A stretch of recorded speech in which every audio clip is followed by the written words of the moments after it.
So I was in third grade. It was around 1983. Someone brought to the attention that I had spoken about some behaviors in my home that didn't seem right. And DCYF gave us a call, basically, and said, there's been a report about you. Can we come interview you?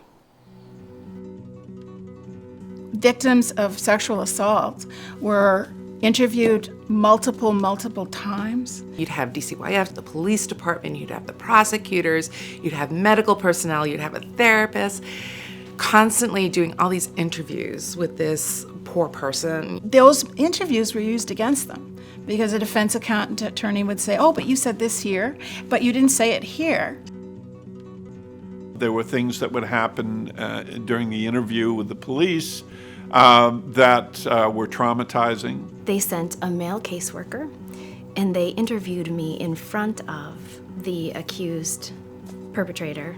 I was pretty sure I had done something wrong. A lot of the groups and agencies that helped survivors, helped victims, oftentimes they would actively discourage victims from reporting, from going forward, primarily because of what they would be subjected to in the course of a prosecution. The caseworker determined that my stepfather didn't know how to keep his clothes on properly.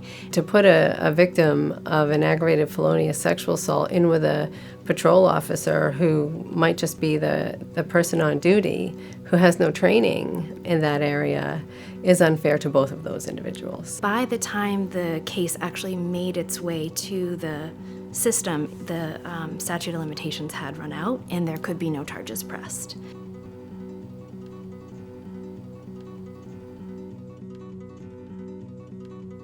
In the mid-'80s, in Strafford County, we developed a sexual assault prosecution protocol that became eventually a statewide standard in how these cases are investigated and prosecuted.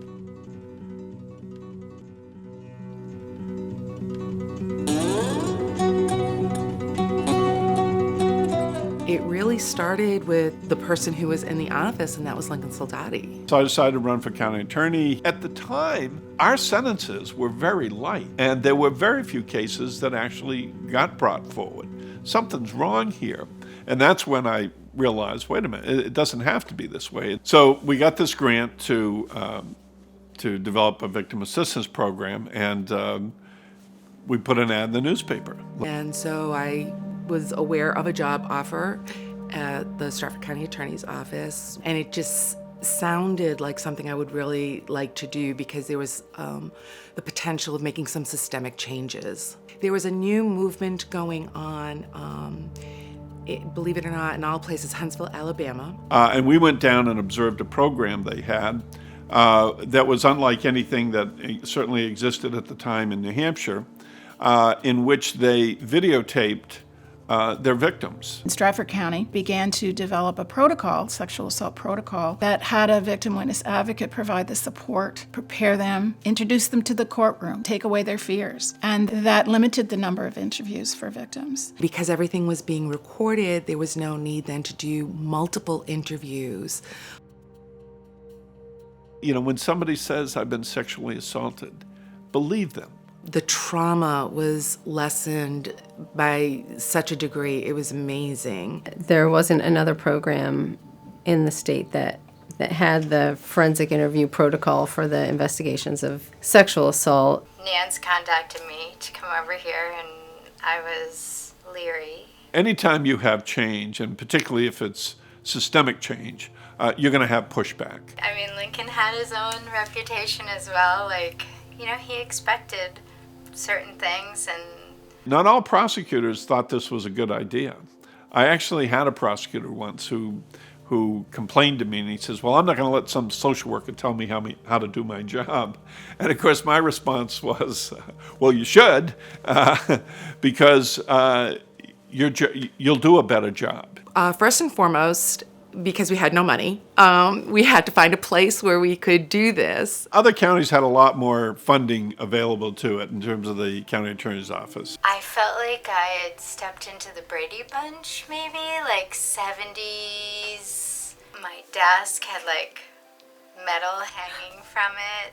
Strafford County was cheap. Okay. There were avocado-colored chairs that are still upstairs in the jury selection room. We found inventive ways to do things, and a lot of times I would, do a lot of the manual work myself. But it was definitely different.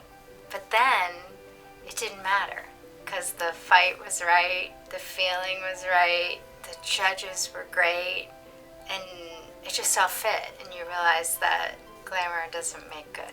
In the end, it all worked, and it worked extremely well. It's what's around you, it's the people, it's the result. At 16, I had a friend that, so I was assaulted. It was a violent sexual assault at 16 years old. 1990, I think. I got a call from the Strafford County Attorney's Office letting me know that the case was going to be pursued. Every step of the way, I had what was the victim witness advocate by my side. I never was asked to do anything without the presence of that person. And the difference from the early 80s to 1990 is remarkable. So the protocol absolutely works. For the first time, having all these experiences, I felt validated and believed. I thought a sense of justice might actually come from this. The support services, they began to see a difference in the way that things were being done in Strafford County and began encouraging victims instead of discouraging them. Strafford County took on cases that other counties would not take on. It wasn't, well, this is an iffy case. No, this happened.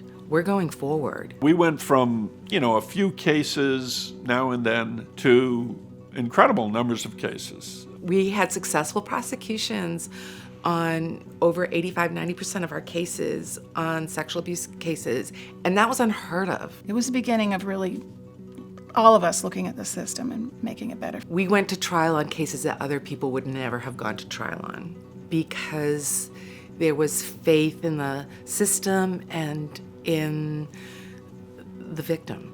I remember sitting down with Lincoln and saying, is it worth it? Do we want to do this? And Lincoln saying, that's up to you. It's absolutely worth it to me. But what do you want to do? We made it clear to victims that we believe them, that we know that what they're telling us was true. It made such a difference to them. That mattered. In the fight for victims, on behalf of victims, it was amazing. What a tribute to Strafford County. Strafford County has always been thought of as the pioneering county in many things. And I think Lincoln is the person responsible for that. The work that Lincoln and those people in that time frame did changed everything for victims in this county and in this state.